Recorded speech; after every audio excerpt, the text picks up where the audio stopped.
then you know that this isn't the typical way that teams announce that they have parted ways, that they have fired, that they have won. So they simply said, we have parted ways with head coach Christy Sides. And they put up the tweet and they used a photo of her. Remember when the Indiana Fever were the joke of the WNBA? Well, they're not laughing anymore. They just fired their coach after making the playoffs for the first time in 8 years. That's like getting an A on your math test and then getting grounded. Before we move on, I'd like to ask you a small favor. If you appreciate this content, please take a second to like this video and subscribe to our channel. It makes such a huge difference to us. Thank you so much. Now, back to the video. But here's the real kicker. The way they announced it was ice cold. No thank you, no good luck, just see you later. But from what we know with Coach Christy Sides, it didn't seem like there was any bad blood between her and players. So a lot of people were a little taken aback by this tweet, saying like that was kind of a cold way to announce that you fired your coach. What's the deal with that? Is there more to this story than meets the eye? You bet there is, and we're about to spill all the tea. Let's talk about how bad the Fever were last year. I'm not exaggerating when I say they were historically awful. We're talking .531 record, dead last in the league, and looking like they forgot how to play basketball. It was painful to watch. So when Coach Sides walked in, he wasn't exactly stepping into a dream job. The locker room was a mess. Players were hanging their heads, fans were booing at games, and the whole organization felt like it was sinking. You could practically smell the desperation in the air. But then something wild happened. The Fever started winning? Yeah, you heard that right. It was like they flipped a switch and suddenly remembered they were professional basketball players. They went from getting blown out every night to actually competing, and then they started taking down some of the league's best teams. So what changed? For starters, Aaliyah Boston turned into an absolute monster on the court. She went from promising rookie to full-on superstar, dominating in the paint and making opposing centers look silly. Then you had Kelsey Mitchell catching fire from three-point range, Nalissa Smith stepping up her game, and suddenly the Fever had a core that could hang with anyone. But it wasn't just individual talent. The team chemistry went through the roof. You'd see them laughing on the bench, hyping each other up after big plays, and actually looking like they were having fun out there. It was night and day from the start of the season.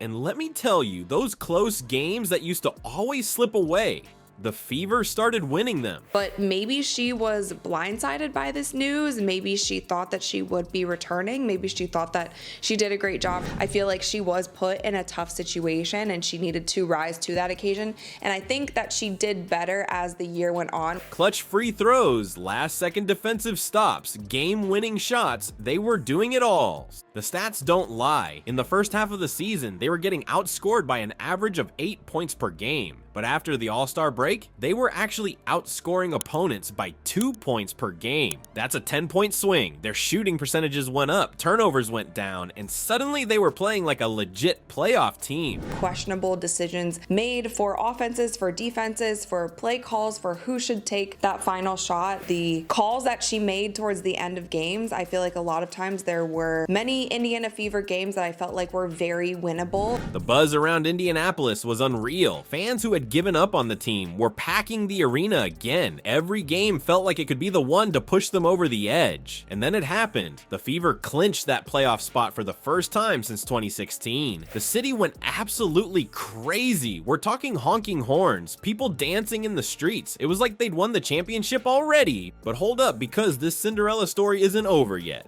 Just when you thought the Fever had reached their happily ever after, there's a major plot twist coming. And trust me, you're not gonna believe what happens next. Hold on to your seats because the Fever's roller coaster ride just hit a loop-de-loop. You'd think making the playoffs would be enough to keep your job, right? Now, Christy Sides also tweeted out shortly after the announcement was made, and she said, "Leave it better than you found it," which was also kind of cryptic. The way that the Indiana Fever parted ways with Coach Christy Sides had a lot of people wondering what was really going on. Well, apparently not for Coach Sides. The Fever just dropped a bombshell that's left fans scratching their heads and players in shock. But before you grab your pitchforks, there's way more to this story than meets the eye.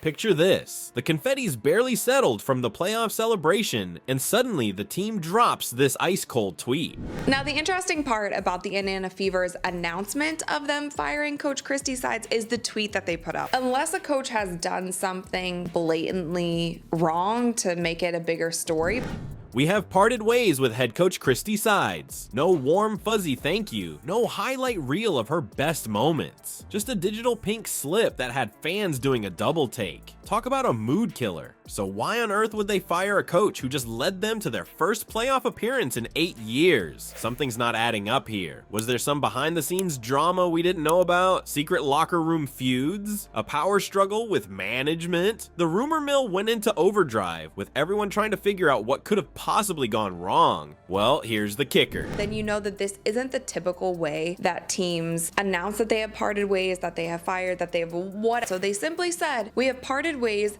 with head coach Christy Sides, and they put up the tweet and they used a photo of her. It turns out the front office thought the team actually underachieved. Yeah, you heard that right. Making the playoffs wasn't good enough. They looked at all that young talent. Alea Boston turning into a superstar, Kelsey Mitchell lighting it up from 3, and thought, we should have done even better. And when you dig into it, there were some criticisms of Sides that started to surface. Fans and analysts pointed out how many close games slipped away because of questionable late game decisions. There were head-scratching player rotations and offensive strategies that left people wondering if Sides was really getting the most out of this roster. Coach Stephanie White, which a lot of fans are speculating that Stephanie White might be going to the Indiana Fever. But here's where it gets really interesting. The Fever are reportedly eyeing Stephanie White as their new coach. She's not just any candidate. White used to play for the Fever and was an assistant coach there too. It's like they're trying to bring back a piece of their glory days to push this young team to the next level. So what happens next?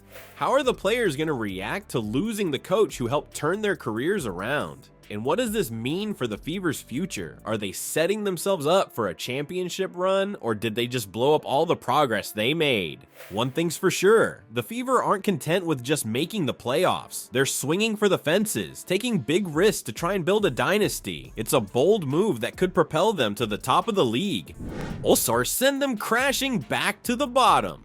Either way, you can bet the entire WNBA is watching to see what happens next in this wild Indiana soap opera. Wow, what a wild ride for the Indiana Fever. They went from being the laughing stock of the league to playoff contenders, and then boom, they fire their coach. Talk about a plot twist. So here's the million-dollar question. Is this coaching change going to be the spark that ignites a championship run, or did the Fever just shoot themselves in the foot? With young stars like Alea Boston and potentially Caitlin Clark in the mix, the future could be bright, but we've seen teams implode after shaking things up like this. And you know what's even crazier? Free agency is right around the corner. The Fever could look completely different next season. New coach, new players. It's like they're hitting the reset button all over again. Buckle up, Fever fans. This offseason is gonna be one for the books.